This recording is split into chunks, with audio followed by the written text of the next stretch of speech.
Bueno, muy buenas tardes, noches. Estamos transmitiendo nuevamente en este ciclo denominado Antipatriarcas, ciclo de charlas con profesionales, con activistas, con comunicadores. En este caso vamos a charlar hoy con Julia Caraballido, abogada, doctora, autora del libro. Sobre ese libro vamos a charlar hoy, Violencia de Género en la Pareja. Eh, Ahí vamos a esperar que se una. Les cuento que este ciclo de charlas se realiza en este sitio de Instagram, que no es otro que el del título de mis libros, Viento es Ley Micaela, primera parte, y Viento es Ley Micaela, segunda parte. La primera parte está agotada, la tengo que reimprimir, la segunda parte todavía está ofreciéndose para quien lo considere y quisiera hacerse del libro, puede comunicarse al Instagram. Ahora vamos a invitarla a ver si...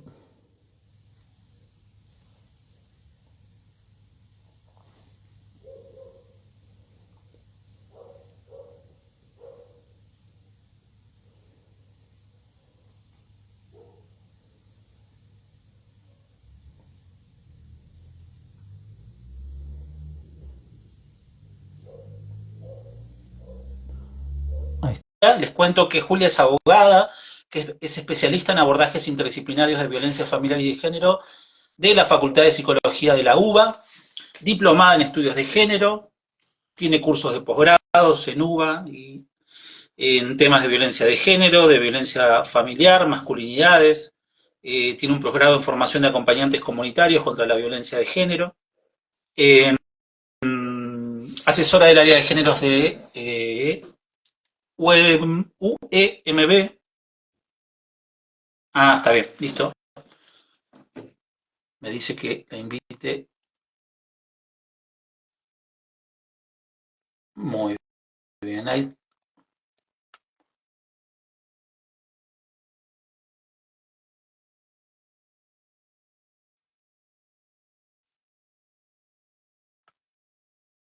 no lo estoy encontrando fácilmente.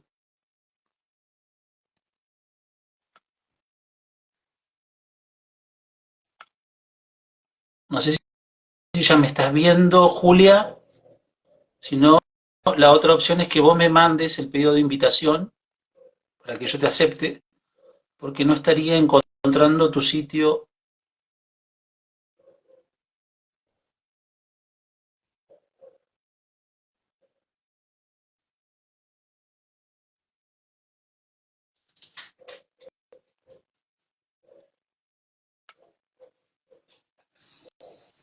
Mm, a ver ahí.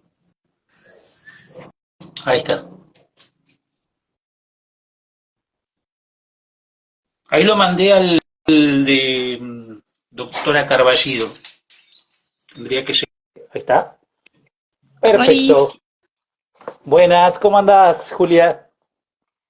¿cómo estás? ¿Me escuchas bien? ¿Te escucho perfecto vos? ¿A mí? Fantástico, lo que sí no te veo.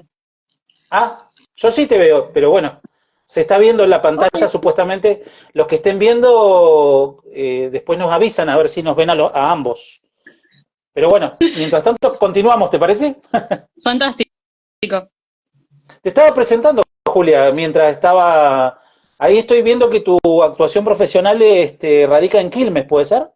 Sí, sí, soy de Principalmente, Quilmes. ¿no? Sí, de acá de la Bien, provincia de Buenos Aires. de la provincia de Buenos Aires. Bueno, Julia, vamos a charlar sobre tu libro que lo acabo de terminar de leer hace unas horas. Este, lo primero que te quería preguntar un poco para que nos cuentes es cómo fue la... Ahí nos dicen que nos ven a los dos, así que perfecto. Gracias, Después se va a grabar bien, Mari. así que...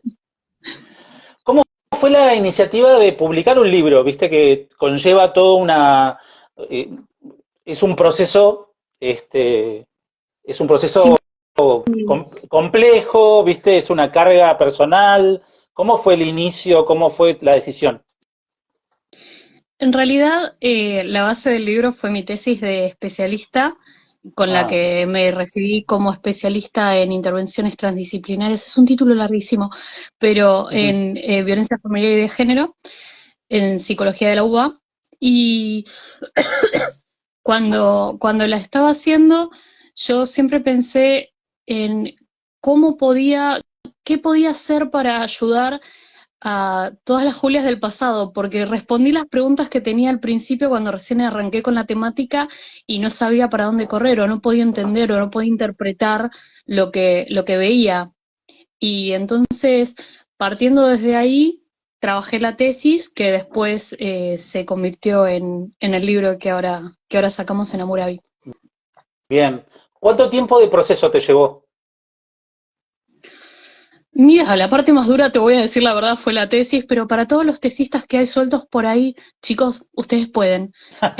La tesis me llevó unos cuantos meses, eso fue durísimo, pero una vez que ya tenía la idea planteada de lo que quería explicar y cómo quería hacerlo, lo demás, la verdad que se escribió solo.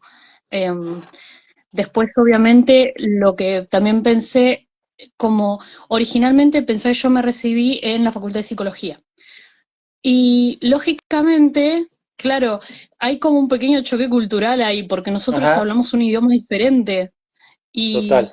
entonces había cosas que quizás para nosotros eran súper evidentes y cosas que ellos no entendían y cosas que para ellos eran súper evidentes y que nosotros no entendemos.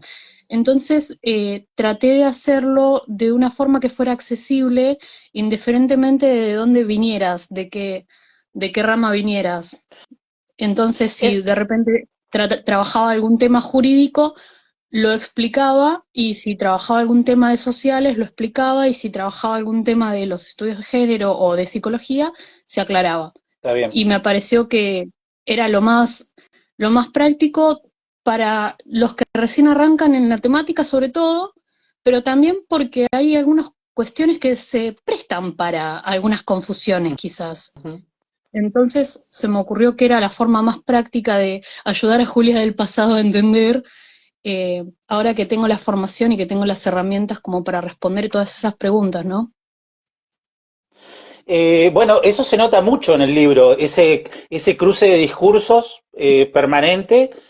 Y pareciera que, yo lo puse en el comentario, que es un libro que está destinado a abogados, pero a mí me parece que no, o sea, exclusivamente para abogados no, o sea, es muy recomendable para docentes, para aquellos que hagan ESI, para profesionales de la salud, para empleados judiciales, etcétera, ¿no? Me halaga Está esa comprensión, muchísimo porque era esa, lo que quería. sí. Bueno, está logrado. Gracias. Mm. Inclusive te Fue digo un más, proceso largo. ¿Perdón? inclusive te digo más, para los propios abogados hay un lenguaje, o sea, para los abogados que son egresados de las facultades y no tienen este cruce interdisciplinar, que no lo tenemos en la formación de grado, es un libro que es una herramienta muy importante en ese sentido, para comprender algunas cuestiones que van surgiendo en la práctica profesional, que justamente es como vos decís, ¿no? A esa Julia del pasado o a ese Antonio del pasado no podemos de alguna forma comprender. Es que sí, a mí lo que me impactó las primeras veces que trabajaba con consultas relacionadas con violencia es que muchas veces no problematizaban en absoluto algunas conductas violentas, ellas simplemente no lo veían, y que a mí me parecían súper choqueantes y súper violentas y súper evidentes, y ellas no lo veían. Y lo que más me marcó fue las primeras consultas donde vi reconciliaciones. Claro. Para mí eran incomprensibles, yo no les encontraba sentido, ¿entendés? Y claro, eso me llevó a querer entender, a querer no solamente entender, poder ayudar, porque hasta qué punto estamos preparados, ¿no? O sea, salimos de la facultad recitando leyes y estudiando procedimientos, pero es insuficiente. Y es hora de reconocerlo, es insuficiente. El discurso del derecho parte de una igualdad que en las relaciones violentas no existe. Exacto. Entonces, hablas de libertad, hablas de igualdad, hablas de autodeterminación. ¿Dónde? Sí, Hay el una famoso asimetría concepto de civil poder de la autonomía de la insalvable. voluntad, ¿no? El ¿Perdón? famoso concepto civil de la autonomía, te decía, el famoso concepto civil de la autonomía de la voluntad queda derrumbado si no comprendes justamente el sistema patriarcal, cómo funciona. Exacto. ¿Hasta qué punto hay libertad? Y otra cosa que también, ya un poco más adelante en el ejercicio profesional y en la carrera, eh, uno ve intervenciones súper fragmentadas, ¿sí? Que cada uno está en lo suyo, en su área o en su momento del proceso, y de repente tenés a una pareja que tiene una simetría de poder clara, con un ejercicio de poder evidente, que tiene causas de violencia, y de repente los tenés negociando alimentos en otro expediente como si fueran iguales, como si pudieras negociar con la persona que te agrede. Mm, Y entonces esas cosas, yo, yo entiendo el discurso del derecho, manejo el discurso del derecho, pero claramente el discurso del derecho no se está adaptando a la realidad de esa situación. claro. Entonces, yo lo que planteaba es que acá hay una falta de conocimiento de la dinámica propia de la situación violenta, de las relaciones violentas, y que por eso es que les han permitido mediar, por eso es que les han permitido negociar alimentos, por eso es que han visto con desconfianza cuando las víctimas quieren retractarse o cuando las víctimas quieren desistir, y que les Ujú. dejan de creer o que las acusan de su propia victimización, y Mm, entonces vos decís, no, es parte del ciclo, claro, ¿entendés? exacto. Si bien no siempre la violencia se da en ciclos, en los casos en los que sí se ve, vos podés, al ver los expedientes y al ver las conductas procesales, podés identificar desde afuera el ciclo si tenés el ojo entrenado. Ujú. Sí, de hecho, comprendiendo el ciclo de la violencia, que es el concepto que vos trabajás mucho en la tercera parte del libro, hasta es casi una causa-efecto el desistimiento. Es casi, va a ser lo que va a pasar, digamos, es lo que va a suceder, digamos. Es que lo es, es que Ujú, lo es porque lo vemos.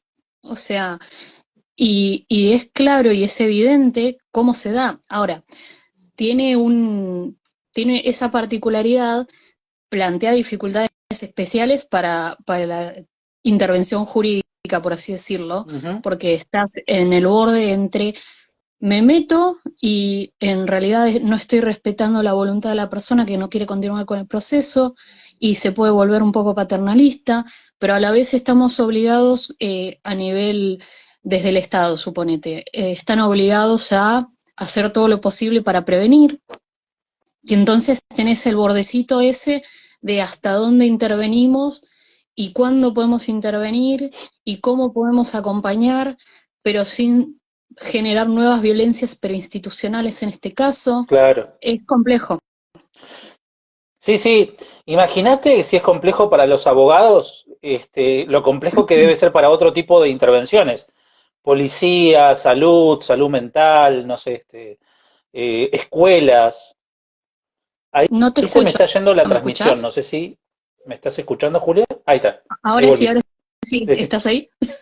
sí, sí, se fue un segundo. No, te decía que si es complejo para los abogados, para todo el que interviene en el sistema judicial, lo complejo que debe ser la intervención para policías, para personal de salud mental, de salud de los hospitales, de la docencia, de las escuelas, etcétera, ¿no?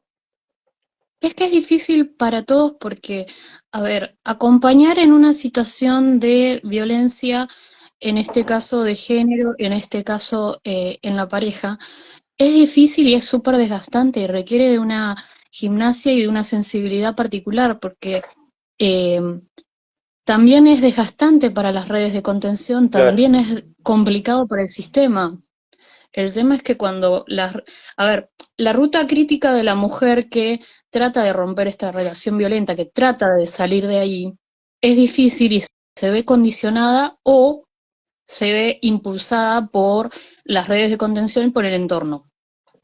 O sea, esas amigas que te acompañan a hacer la denuncia, esas amigas que te escuchan y que están cebando mate, las famosas acompañantes, y con esto le mando un saludo también a mis compis de ujú, acompañantes. eh, las redes de contención que están ahí apoyándote también tienen un desgaste claro. y hay que hablar de eso y es importante acompañar a esa gente. Y es más, es importante que nosotros desde lo jurídico les demos espacio, ¿sí? Eh, para que, ¿Para qué? Para mantenerlo, el espacio ese, para que ella siga teniendo esa posible salida, ese posible escape, esa posible ayuda. Ujú. Porque nosotros como abogados o ustedes desde el sistema no van a estar a las 3 de la mañana para abrirle la puerta. Las que van a estar van Claro, a ser las vecinas, van a ser en el las amigas, van a ser territorio, alguna digamos. Sí, prima. sí, tal Entonces cual. hay que fortalecer las redes de apoyo. Eh, esto, les cuento a los que no leyeron el libro, está trabajado en el capítulo 3 en el tema del ciclo de la violencia y todo lo que tiene que ver con las cuestiones procesales, ¿no? Por ejemplo, en el caso de los expedientes civiles, el desistimiento, ¿no? El desistimiento de la víctima del trámite, que ha tenido así ahora la jurisprudencia una cierta precaución en concederlo o no concederlo. ¿Tenéis esa misma mirada o no están así? Mira, yo entiendo, y es mi posición personal, que si el sistema deja de impulsar las causas por desistimiento o deja de investigar por desistimiento eh, a ver, ojo, el desistimiento no solamente se da cuando hay reconciliaciones, también puede darse como fruto de presiones o de otro tipo de violencias, y en ese Ujú. caso, eh, lógicamente no es un desistimiento que sea real, que sea auténtico de esa persona y que sea que quiere, no es su libre voluntad la que está queriendo dar fin, Ujú. ¿no?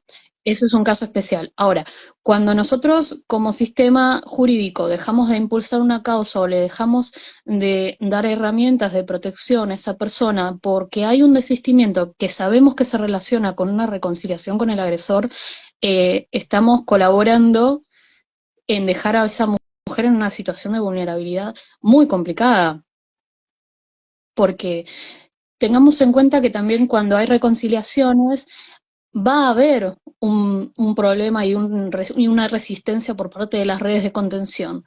Entonces, son puertas que ella ve cerrándose. Ujú. Por más que nosotros estemos disponibles, pero ella no lo ve. Entonces, hay veces que de hecho las redes de contención ni siquiera se enteran, Claro. porque o les da vergüenza o tienen miedo de que no acepten que se reconcilió.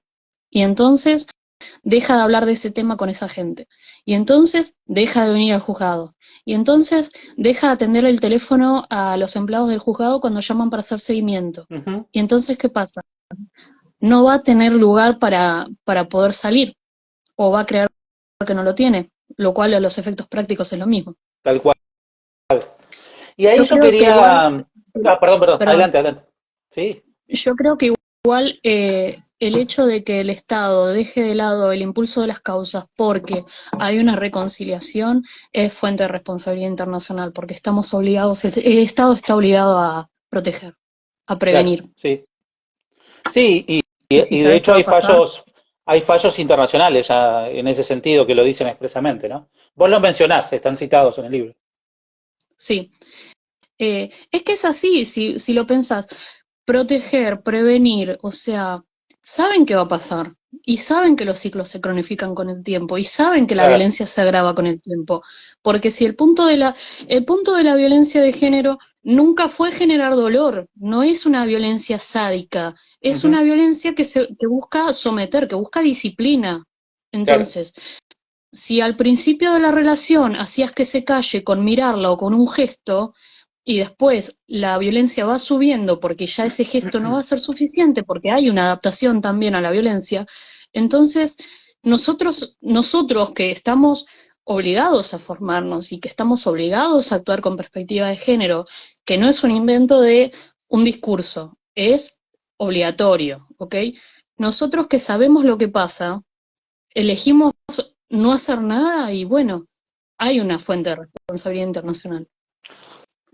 Eso está muy bueno recalcarlo para todos aquellos que intervenimos en todas estas, en la ruta crítica, en lo que es el tratamiento de las denuncias y demás, porque podemos generar responsabilidad al Estado argentino por eventualmente ese ciclo de violencia que se va agravando el famoso rulito, ¿viste?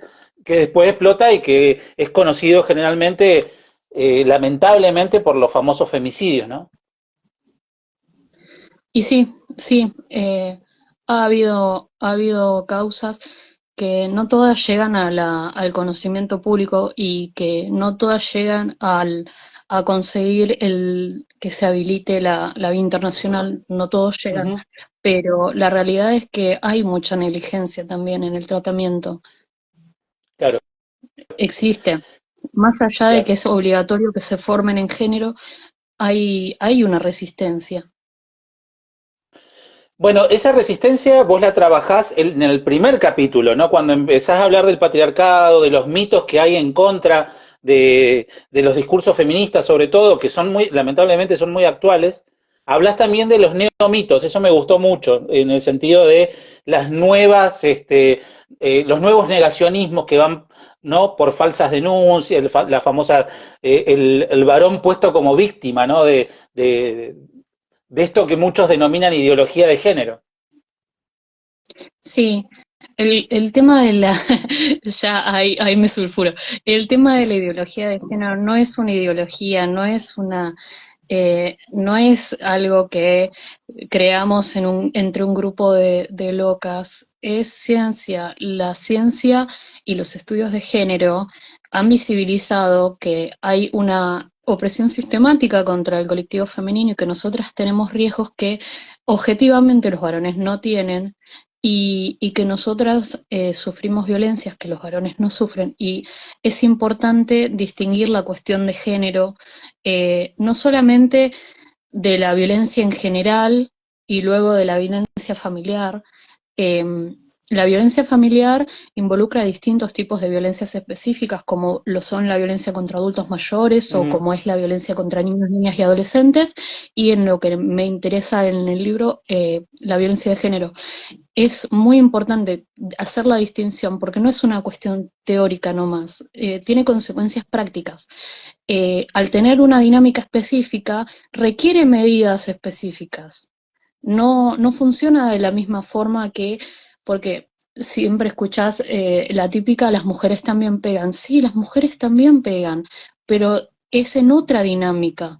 No es esta relación de poder sostenida socialmente y habilitada socialmente, porque hay violencias que están habilitadas socialmente, violencias basadas en género, eh, que están habilitadas socialmente y que son presentadas hasta como deseables, como el tema de los celos y la posesividad, y nos las enseñan desde que somos Sí, pequeños. sí. Entonces es muy importante hacer la distinción de la cuestión de género. ¿Por qué? Porque es transversal, porque nos educaron a todos en el patriarcado y porque es importante, dado que tiene una dinámica diferente, tratarla diferente. O sea, básicamente es eso.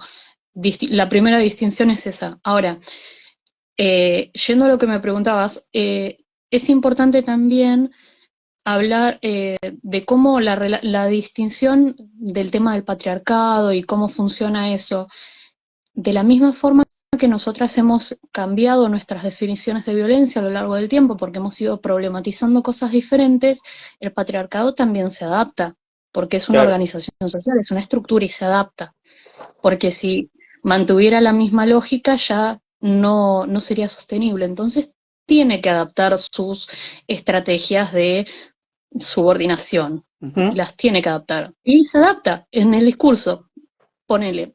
El discurso no va a ser tan grosero como las propagandas de los 60, de los 70, no me acuerdo, que te mostraban abiertamente al señor golpeando a la esposa porque le puso margarina en vez de manteca. Sí, sí, tal No cual. va a ser tan explícito, pero va a sacar nuevos discursos que son lo que hablábamos de los neomitos, donde nos presentan como exagerados, como locas, como una distorsión de la realidad, ¿sí? Los mitos originalmente buscaban negar a la violencia en lo específico, en lo uno por uno, en el caso por caso. Tipo, no, pero bueno, le pegó porque él consume, o la violencia pasa en los barrios muy pobres, o la violencia es típica de gente que está enferma, o de gente con problemas, y te presentan a la violencia como si fuera algo ajeno, Ujú. y eso obviamente va a generar que las personas después no puedan denunciar esa violencia, porque si es algo ajeno, a mí no puede pasar.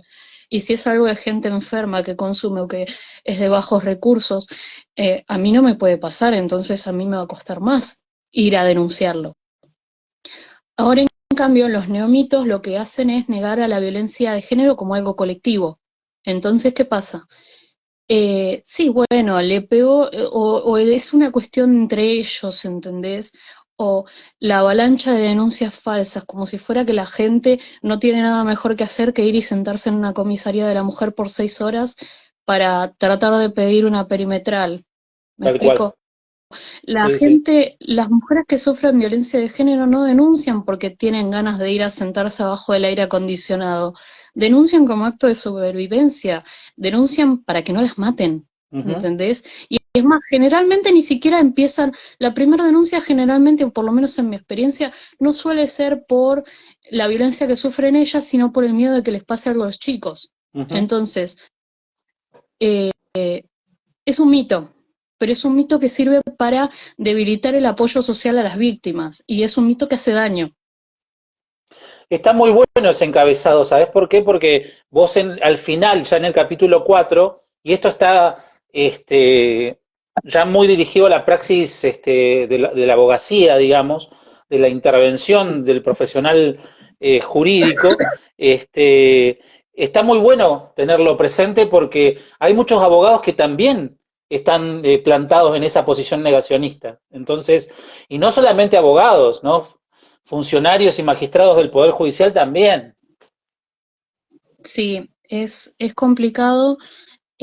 A ver, yo no creo en la gente completamente deconstruida, no creo que sea algo ni siquiera posible. O sea, a ¿Mm? todos nos criaron dentro del patriarcado. Lo que sí creo es que la deconstrucción es un proceso voluntario de todos los días, de preguntarnos si esto es realmente así o si responde a lo que nos han enseñado de chicos. Y yo entiendo que de la misma forma que aprendimos el machismo, podemos desaprenderlo o aprender formas diferentes de relacionarnos.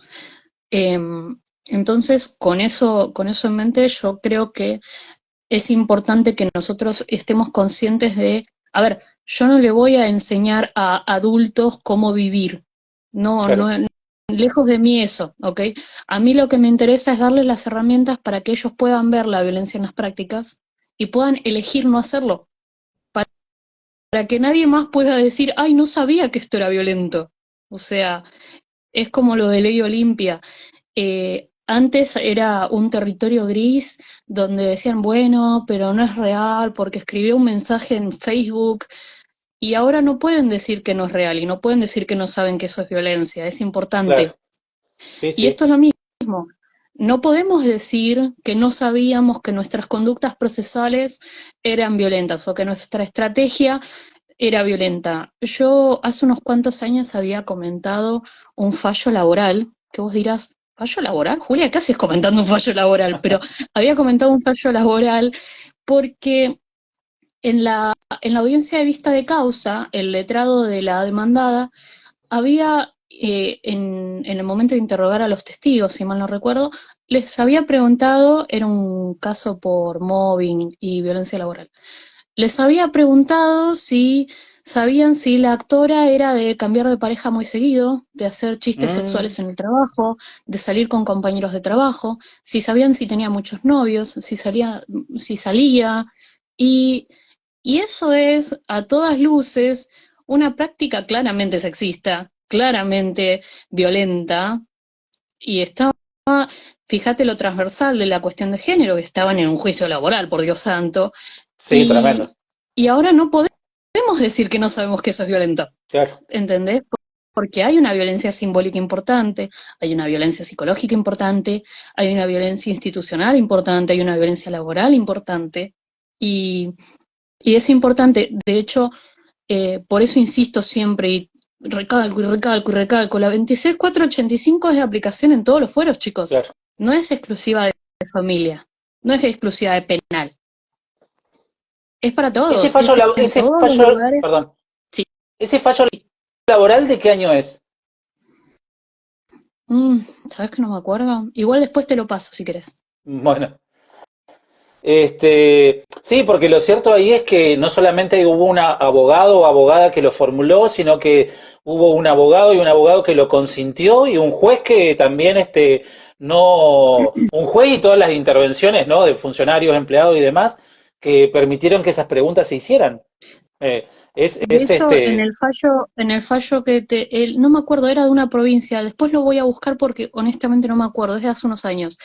En el fallo habían señalado los jueces la cuestión de, es sexista la pregunta, claro, pero, y ahí estás viendo cómo un prejuicio, un estereotipo, se está encarnando en una conducta procesal específica que la están llevando adelante de funcionarios públicos a plena luz del día y sí, sin sí, ningún tipo de vergüenza. sí, sí, ¿Entendés? ¿Por qué? ¿Y por qué pueden? Porque es una violencia socialmente aceptada. Porque hay toda una serie de estereotipos que se asocian a la mujer, que te dicen cómo es una mujer buena, cómo es una mujer correcta, cómo es una mujer decente, y que hay consecuencias sociales al no cumplir con el estereotipo de la mujer buena, correcta y decente. Lo vemos claro, también en cómo tal cual, tratan a las víctimas, cómo te tal presentan cual. a la víctima que iba a la escuela, que hacía la tarea, que no salía, que era una chica de su casa, o la otra víctima, la víctima culpable, la víctima Sí, responsable de su propia victimización, que salía de joda, que tomaba alcohol. Y sí, es una mujer adulta. ¿Cuál es el problema con que tome alcohol? Eso no es un aliciente para que alguien pueda abusar de ella, pero te la presentan como si fuera responsable de lo que le pasó. claro. El colmo de esa situación fue el caso de Lucía Pérez, ¿no? Del el famoso fallo de Cámara que finalmente Casación lo dio vuelta, digamos, por decirlo de alguna manera, lo nulificó y tuvieron que hacer un nuevo juicio, pero ahí señalaban a Lucía como, bueno, como comportamientos que eran, parece justificativos para que la asesinaran. Bueno, es lo que hablábamos con Laura el otro día. Eh, el tren ese de preferís estar sola en el bosque con un hombre desconocido o con un oso, es porque si a vos, o sea, en las dos tenés buenas chances de aparecer muerta, pero en una no se van a fijar en cómo estabas vestida, ¿entendés? Claro, Eh, y eras de salir con osos, ¿entendés? Es una locura. Y para nosotras es un riesgo muy real, no hay ninguna mujer que no haya sufrido algún tipo de violencia. Y cuesta mucho hablar de violencia en primera persona. Y cuando lográs mm, conseguir la fuerza para hacerlo, o porque no aguantaste más, o porque conseguiste el apoyo que necesitabas, lográs hablarlo y un sistema que no está preparado para escucharte te revictimiza. tal cual, Es un tal cual. sistema que no siempre está con gente capacitada. El tema de la capacitación se puede solucionar. El tema de seguir reproduciendo estos mitos y neomitos es un poco más complicado. Sí, tal cual. Yo quería dedicarle bastante tiempo al cuarto capítulo, Julia, que tiene que ver con las herramientas a la práctica de la abogacía, para que nos cuentes un poco o nos cuentes cómo lo trabajaste en el libro y qué es lo que vos proponés, básicamente para todos los profesionales, principalmente aquellos que toman el caso, ¿no? El caso de la mujer víctima que llega a su estudio jurídico y demás. Vos hablás, por ejemplo, de evaluación de los factores de riesgo, por ejemplo, los detallás, eh, aconsejás qué escuchar o qué analizar o hacia dónde ir. ¿Querés contarnos un poquito? Sí, hay varios factores a tener en cuenta. Antes que nada, voy a hacer una aclaración así no me linchan los compis psicólogos y trabajadores sociales, y es que los profesionales de la salud mental y los profesionales de otras áreas son quienes específicamente tienen la responsabilidad de relevar los factores de riesgo a través de sus herramientas técnicas especiales. Ahora, lo que yo noté al investigar para hacer la tesis y después el libro es que no había muchos protocolos de riesgo que estuvieran pensados para abogados. ¿Y qué Uh -huh, pasa? Cuando a vos un protocolo de riesgo te lo administra una persona que no entiende la materia, lógicamente no te va a dar un resultado certero. Entonces yo pensé, bueno, Pero ¿cómo podría ayudar a mis compañeros abogados a que puedan leer, aunque sea indiciariamente, riesgo y protección en una consulta jurídica? Porque, a ver, yo lo pensé de esta forma. Estás en el estudio y te viene una persona con violencia. Ahora bien, muchas veces cuando vienen, no vienen por violencia.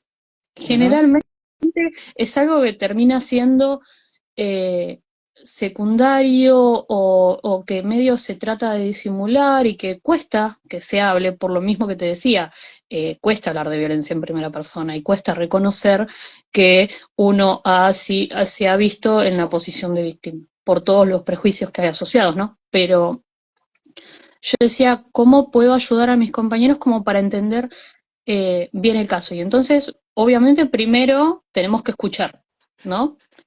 Que suena bastante evidente, pero te sorprenderías.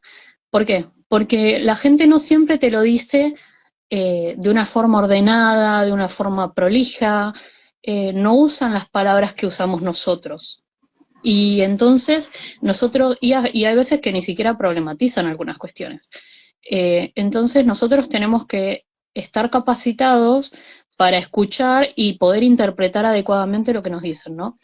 Entonces vos de repente tenés una consulta de alimentos, que nada que ver, que decís, bueno, va a Ujú. ser tranqui, y de repente te dice que hace muchos años que la plata de la casa la maneja él, que Claro. ella le tiene que pedir plata para ir al chino, o que le dice, no, no, no pagues, dejale fiado y yo después voy y pago, y entonces te das cuenta de que ella nunca maneja la plata, o que de repente los chicos tienen que ir no sé, a alguna excursión y ella está juntando ahorritos chiquititos devueltos como para poder darles plata porque él no la deja tener su propia plata.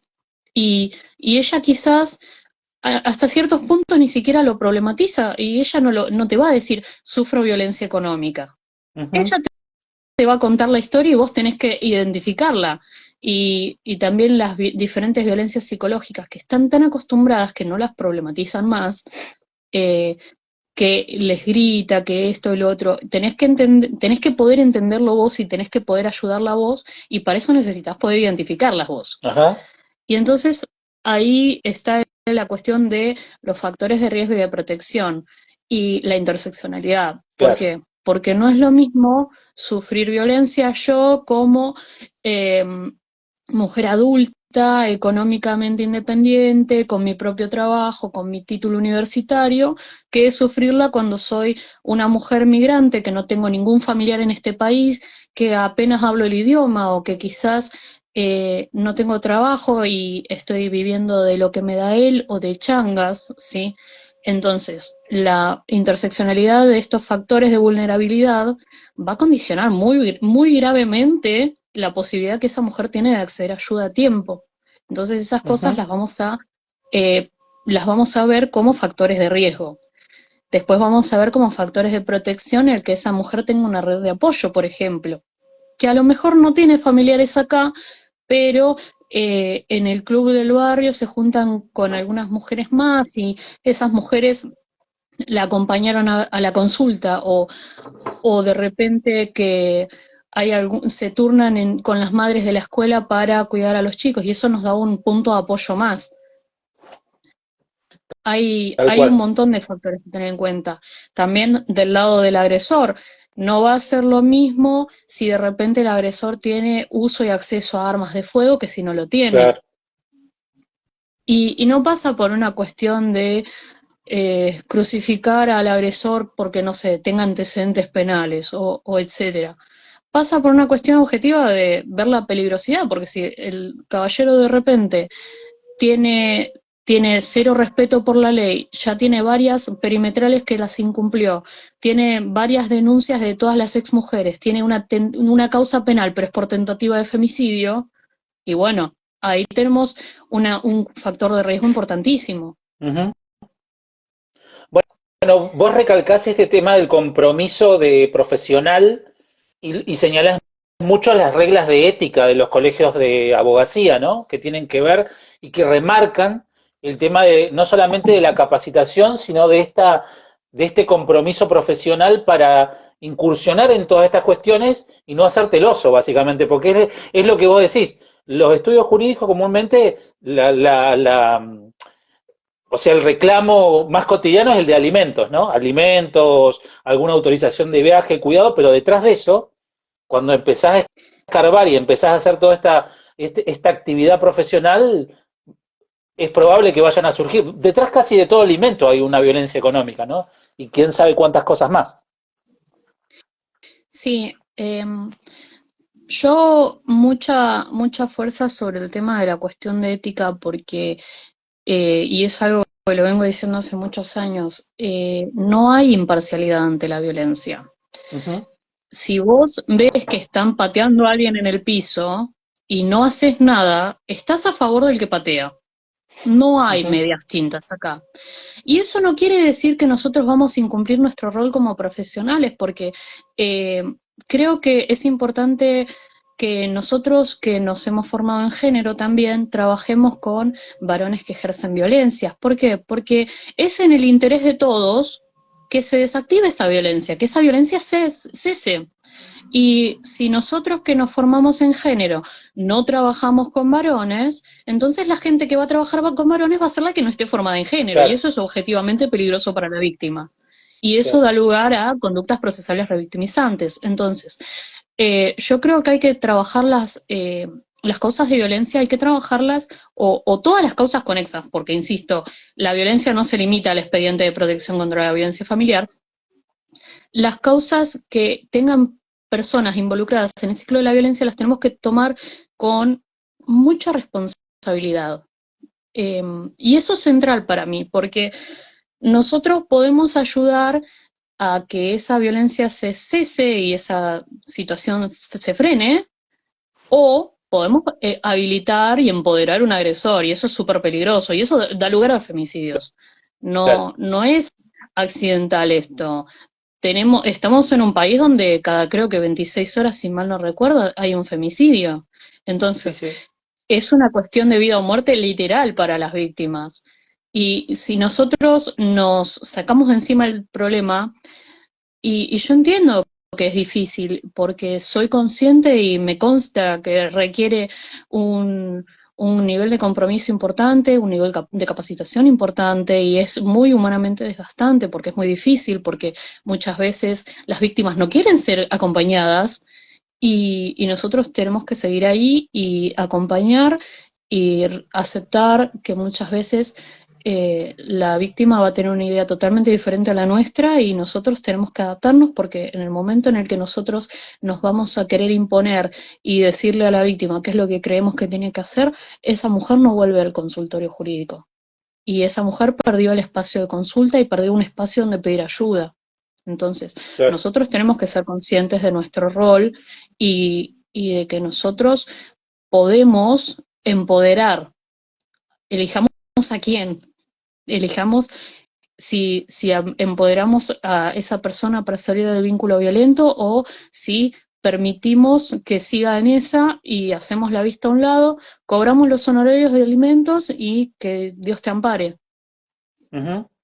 Incluso estar preparado para la mala víctima, la denominada mala víctima, ¿no? Aquella que se enoja, que exige, que va al juzgado, que incluso no acepta las recomendaciones, la que, no sé, la que trata de utilizar todos los medios habidos y por haber para tratar de recomponerse, que es entendible dentro de todo lo que tiene que ver con la afectación emocional que está sufriendo.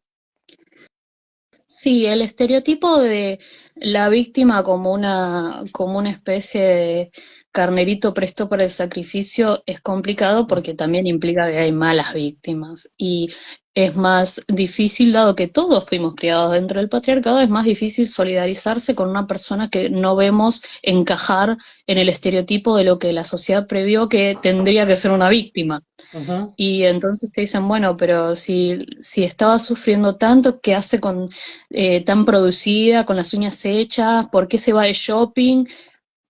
Está tratando de sobrevivir, Sí, sí. punto. No se supone que juzguemos esas cosas nosotros ni nadie. Eh, no hay dos procesos de victimización iguales, y no, la gente procesa lo que le pasa de la forma que puede, con las herramientas que tiene. Y nuestro lugar en tal caso es acompañar y ofrecer ayuda. y contención, no juzgarla. No suma Está para muy, nada, de hecho. No suma. está No es muy nuestro bien. lugar. Ya finalizando el libro, vos hablás de herramientas también no jurídicas, ¿no? Sí, ¿Querés contarnos de qué se tratan esas herramientas? perdón, estaba con el mate. Está bien, está bien. Eh, sí, lo pensé como una serie de herramientas, más que nada para los que recién arrancan con estas cuestiones y más que nada como para hacerle la consulta más amena a la persona que viene y para que sepan cómo más o menos pararse ante, digamos, mi primer consulta de violencia, ¿qué hago? Entonces, Claro. tenemos que tener en cuenta de que la forma en la que nosotros nos comportemos va a condicionar mucho, mucho cómo esa persona nos va a hablar, qué es lo que nos va a decir. Entonces, si nosotros nos paramos desde una posición de superioridad que viene implícita en el discurso del derecho, vamos a decir la verdad, el discurso del derecho es en general el imperativo Ujú. y no es lo que sirve en este caso. Nosotros tenemos que escuchar, nosotros tenemos que entender, nosotros tenemos que poder leer lo que la persona esa nos está diciendo, pero también lo que no nos está diciendo. Le hace lo que está contando, la historia en sí, el relato en sí, pero también lo que está implicando, porque la persona cuando te narra lo que le pasó también está hablando de cómo lo percibió ella. Y entonces, de repente, lo que te decía antes, hay muchas cosas que ellos no problematizan.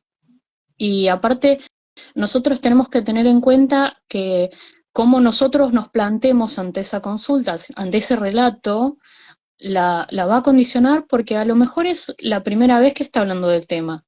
O a lo mejor hay detalles que quizás se los contó a alguna amiga y por eso está en la consulta, pero a lo mejor te está diciendo por primera vez cosas que le pasaron y que son muy dolorosas. Vos pensá que está hablando de una persona con la que planificó su Claro, vida, quizás el padre de sus hijos. Y entonces vos tenés que poder escuchar y entender y no cuestionar, no juzgar, ¿sí? Después, la forma en la que nosotros hablamos también es importante, porque suena, a ver, somos conscientes de que usamos un lenguaje que no es accesible para todos, ujú. ¿sí? Y yo creo mucho y soy muy ferviente con el tema del lenguaje claro, y no en el sentido paternalista de hablarle como si fuera un chico de 5 años, sino en el sentido de decir, tiene que salir de la oficina diciendo me habló claro, diciendo entendí. ¿Por qué? Porque si no, no va a poder tener acceso real a las herramientas y si no tiene acceso real a las herramientas no va a poder decidir qué es lo que quiere hacer. Y nosotros no podemos suplir esa voluntad.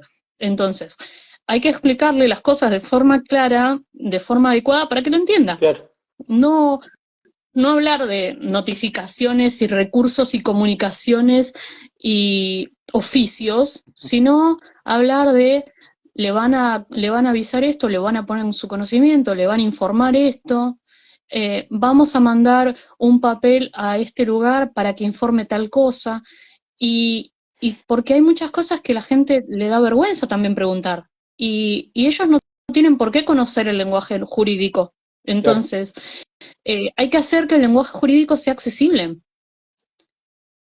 No sirve y no quedas mejor hablando en abogadil, sino quedas mejor cuando la gente te entiende. tal cual. Me parece que eso es clave y eso traté de hacerlo a lo largo de todo el libro. Por eso, de hecho, incluí el glosario, porque soy consciente de que hay términos que se prestan para alguna que otra confusión, bien intencionado o no. Entonces hay que aclararlo. Y se aclara. El conocimiento es para compartirlo. Tal cual. Sí, de hecho el glosario tiene un montón de palabras que tienen que ver con otras disciplinas, lo que hablamos al principio, que no suelen utilizarse en la jerga jurídica tampoco, ¿no? O sea, androcentrismo es muy difícil que un abogado hable de androcentrismo, ni un magistrado, Ese digamos. es el Con, tema. No claro, hablan del androcentrismo, lo ejercen. claro, Ese es el problema. claro, tal cual, tal cual, tal cual. Este, Bueno, Julia, la verdad que ya estamos llegando casi a la hora de charla. No sé si tenés prevista hacer alguna nueva presentación del libro presencial, si tenés algún tipo de ruta de presentaciones o algo por el estilo. Ay, todavía no, es todo muy reciente. Salió hace poquito y todavía estoy como medio choqueada por la popularidad y todo eso, así que todavía estoy medio en, en pañales con esa cuestión. Estoy muy contenta y estoy muy agradecida por las palabras muy lindas que dijiste y veo que te lo releíste, hiciste la tarea. Sí, sí, sí, total, total. Justamente, hacía mucho que no leía, puse, viste, en mis comentarios. A mí me gusta más la literatura en general y hace mucho que no leo un libro completo jurídico, viste. Viste que los abogados nos acostumbramos a sacar doctrina, alguna jurisprudencia, párrafos de acá, párrafos de allá, pero leer integralmente un libro de principio a fin es difícil que lo hagamos, viste. Utilizamos lo Sí. que nos sirve. Eh, y la verdad que, bueno, eso para mí es un mérito que hayas podido, o que hayas podido transmitir ese guión del libro, digamos, por decirlo de alguna manera, donde permitís que aquel que lo empieza en el primer párrafo tenga ganas de terminarlo, y eso es un montón. La idea, yo lo que quería era que fuera de lectura fácil, porque quiero poder, a ver, cuesta, cuesta mucho tiempo, cuesta mucho esfuerzo capacitarse, y yo creo que lo tenés que poder explicar fácil, lo tenés que poder explicar simple para transmitirlo. Entonces, la idea siempre fue que sea algo que puedas usar y que, bueno, me decían, "Ah, ¿por qué no incluís modelos de escritos y cosas así?". Yo no creo en las respuestas estandarizadas, yo no creo en el Ujú, busca, recorta y pega en la violencia. claro, Más que nada porque no sirve, o sea, no sirve, no es de purista, no sirve. De la misma forma que a una violencia económica no la solucionás con una perimetral, a la violencia en línea no la solucionás con unos alimentos provisorios, o sea, no funciona. Entonces, yo lo que quise hacer fue algo que sirva para material, como material para encarar todas las diferentes violencias y para ver cómo se entrelazan también y que la persona que lo lee pueda identificarlas en primer lugar, pero más que nada tener herramientas jurídicas y también teóricas como para sostener una intervención, pero escrito simple y claro, útil, ¿me claro. entendés? No, no me interesa entrar en la literatura clásica, yo quiero que sea útil. Está muy bien. Sabés que mientras estábamos hablando se llenó de comentarios, entre ellas nuestra colega, también una gran colega de la defensa de los derechos de las mujeres y feminidades, María Eugenia Sansone, que te lo voy a sintetizar la última oración que dice que te admira y te quiere. Oh, yo también. Bueno, también está el doctor Di Fiori, también con el que hemos charlado en alguna oportunidad. Vamos La verdad, bueno, todavía. muy agradecidos por los comentarios. Es muy difícil ir leyendo y charlando, pero bueno, muchas gracias por eso. Lo último que te pregunto, Julio, Julia, y ya con esto terminamos. ¿Tenés algo ya proyectado para seguir escribiendo o te gustaría escribir de algún tema en particular? Sí, yo soy como media inquieta con el tema ese, entonces eh, escribo muchos artículos. Me gusta escribir cosas relativamente cortas y prácticas, entonces eh, publico relativamente seguido artículos como para casos, temas específicos. Le hace, no sé, ley Olimpia, le hace Claro. violencia económica. Me gusta hacer artículos como para eso. Sí, en realidad sí tengo otra idea para hacer otro libro, pero me tendría que hacer otra tesis más, y es como que todavía me interesa mucho el tema de las maternidades. Está bueno. Creo que es una cuestión que está cobrando agenda pública, pero que todavía no le han dado la atención académica, jurídica que requiere y que merece. Creo que al derecho le ha sido demasiado cómodo mirar para otro lado ante diferentes formas de violencia hacia las mujeres y y no está bueno. Creo que nuestra tradición jurídica, académica, eh, o sea, todos oficialmente repudian la violencia, pero después cuando la tienen adelante se sienten incómodos y tratan de, bueno, relativicemos, esto no es tan así, y creo que es importante que dejemos de mirar para otro lado y que efectivamente si vamos a hablar de violencia lo hagamos con seriedad y que se hable de todo, ¿no? Está bueno eso igual, porque vamos problematizando cuestiones que quizás ahora nosotros las vemos como más finas y porque recién ahora las estamos problematizando, pero son gravísimas. Sí, sí, tal Mismo la cual. cuestión de la violencia económica en los alimentos, o Sí, sea, tal cual. la negación de alimentos deliberada como una herramienta para condicionar a la madre existe hace 1000 años, pero recién ahora la estamos hablando. Sí, Fruto inclusive ya está del esfuerzo de un entremezclada montón de gente, ¿no? claro, entremezclada con la violencia vicaria, ¿no? Con la intención de, a través de los hijos, de perjudicar a la mujer, básicamente. Sí, pero durante un montón de tiempo el discurso del derecho estuvo bastante cómodo diciéndole, bueno, hubieras tenido hijos con alguien con más plata. Claro. Entonces, eh, tenemos que hacernos cargo de eso también. Es importante. Sí, sí, sí. Sí, sí, tal cual. Bueno, Julia, muchísimas, muchísimas gracias por la charlita. La verdad que te felicito por el trabajo. Espero que Gracias. se siga creciendo también la difusión de tu obra, que la puedas seguir presentando y que pueda llegar a todos los profesionales que de alguna forma se sensibilizan y quieren de alguna forma ayudar a las víctimas de violencia, ¿no? Y para los que no también, léanlo y critíquenlo, por favor, Ah, pero lean. también. Sí, total, total. Ni hablar. O sea, Ni hablar. es re importante, lean. O sea, Sí, critíquenlo con todos los fundamentos que encuentren, por favor. está muy bien. Julia, un abrazo Muchas enorme. Muchas gracias. gracias y nos Muchas seguiremos gracias. encontrando seguramente. Gracias. Chau, chau. Bueno, ahí estuvimos hablando con la doctora Julia Carballido, quien nos comentó sintéticamente de qué trata su libro Violencia de Género en la Pareja, editorial Hammurabi. Lo pueden solicitar por internet, seguramente está en todas las casas y librerías jurídicas, así que es recomendable, insisto, no solamente para abogados que pueden aprovechar capítulo 3 y capítulo 4, que es bien pragmático, sino para todos aquellos que están interesados en ejercer mejor sus intervenciones profesionales e institucionales. Así que bueno, les dejo un saludo, muchas gracias a los que se conectaron en este ciclo denominado Antipatriarcas.